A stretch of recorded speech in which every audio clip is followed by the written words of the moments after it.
जय हिंद। आज जिस विषय में अपनी बात रख रहा हूँ वह जेएसएससी सीजीएल और जेपीएससी से जुड़ा हुआ है। जेएसएससी सीजीएल पे बहुत ज़्यादा बात करने से भी लाभ नहीं है, क्योंकि इसका एग्ज़ाम ऑलरेडी रद्द किया जा चुका है। हालांकि आप मेरी इन बातों को उस एग्ज़ाम से भी जोड़ करके देख सकते हैं। रही बात जेपीएससी की, तो जेपीएससी का पीटी 17 मार्च को हुआ। आयोग ने अपना आंसर की भी जारी कर दिया है। उसमें प्रथम दृष्टया बहुत सारे गलतियां नज़र आ रहे हैं, लेकिन आयोग ने उसको क्लेम करने का भी अवसर दिया है। एक तो हालांकि हास्यास्पद भी है कि इन्होंने एएलयू का एब्रिविएशन अमेरिकन लॉजिक यूनिट माना है। खैर, मैं अपनी बातों को इन चीज़ों से संबंधित ना रख करके जिसका हकीकत से लेना देना है, या जो मेरे जैसे संबंधित परिवार से लोग हैं वैसे लोगों के लिए है। पिछला जेपीएससी का एग्ज़ाम मैंने भी दिया था पीटी। 122 क्वेश्चन सही थे, लेकिन उम्मीद था कि हो जाएगा, लेकिन कटअप जो एक्सपेक्टेशन से बहुत ज़्यादा हो गया। 105 106 क्वेश्चन अभी तक हाईएस्ट रहे थे जेपीएससी के कटअप, लेकिन पिछला जो जेपीएससी का कटअप गया था ओबीसी का 124 गया। बहुत सारे उसमें त्रुटियां भी नज़र आए थे। एक ही रूम में सीरियल वाइज बहुत सारे लोग पास कर दिए गए थे। अब हकीकत क्या था, वह संयोग था या कैसे हुआ, या तो फिर आयोग जाने और वे लोग ही जाने। मेरा जो कहना है वह ये है कि अभी इस बार के ही पीटी का एग्ज़ाम आप ले लें। बहुत सारा वीडियो सामने आया, अफवाह भी आए कि एग्ज़ाम रद्द हो जाएगा, एग्ज़ाम का पेपर लीक हो गया है, लेकिन आयोग ने उनको निराधार बता करके जो लोग इसमें सम्मिलित थे उस पर कार्रवाइयाँ शुरू कर दी। अब क्या हकीकत है ये तो आयोग जाने और वे लोग जाने। जांच एजेंसियां उनके, लोग जांच करने वाले उनके, जांच का रिपोर्ट उनके पास जाएगा, सारा चीज़ उनके पास आना है। तो मेरा कहना है कि अगर सिस्टम अपने ऊपर आ जाए तो आप और हम उसका बहुत ज़्यादा कुछ नहीं कर सकते, क्योंकि सिस्टम सिर्फ चुनाव से डरता है और ये हकीकत है। तो मैं आपको ये कहना चाहूँगा कि ये जो अफवाहें फैल रही है यह हकीकत भी है। तो ऐसे परिस्थिति में आप क्या कर सकते हैं?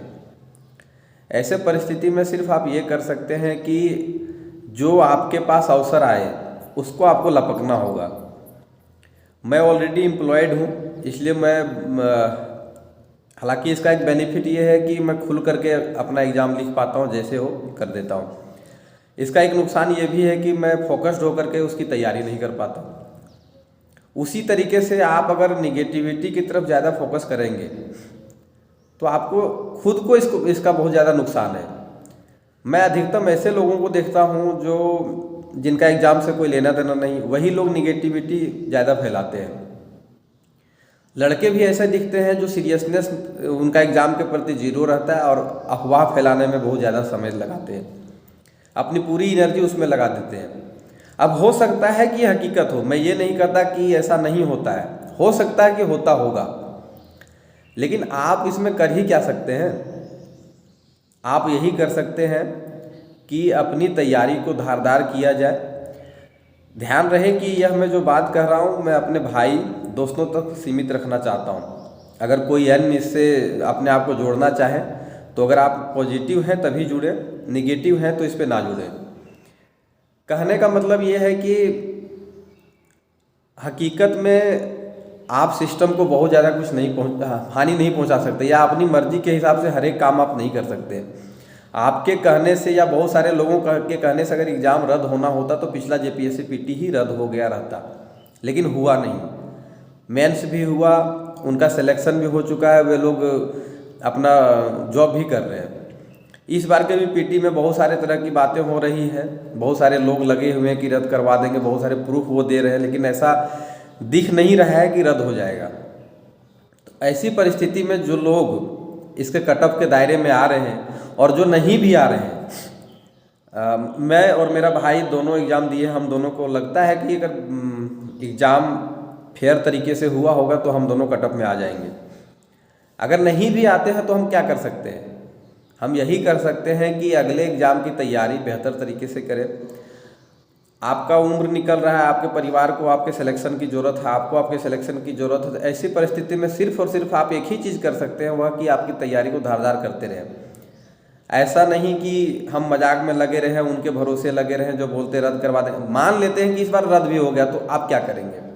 क्या आप हकीकत में इस एग्ज़ाम को लेके सीरियस है कि अगला मौका जब आपको मिलेगा तो आप इसमें सिलेक्शन ले ही लेंगे? मान लेते हैं कि रद्द हो गया तो आप क्या कर लेंगे?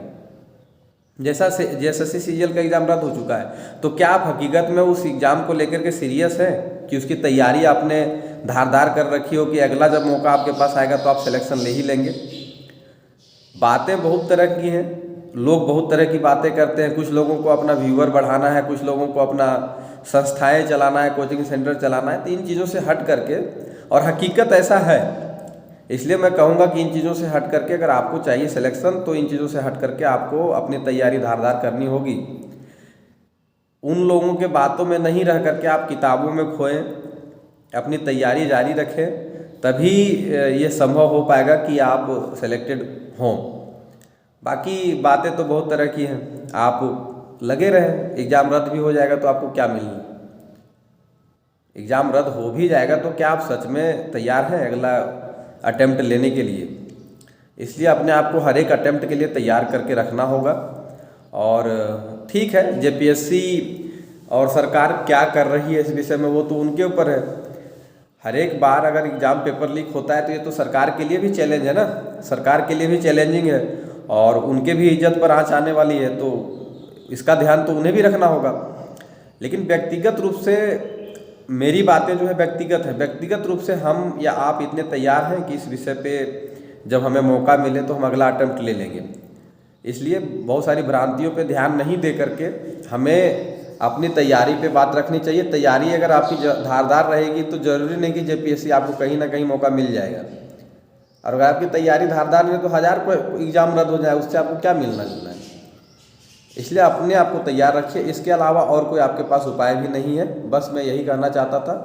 जय हिंद।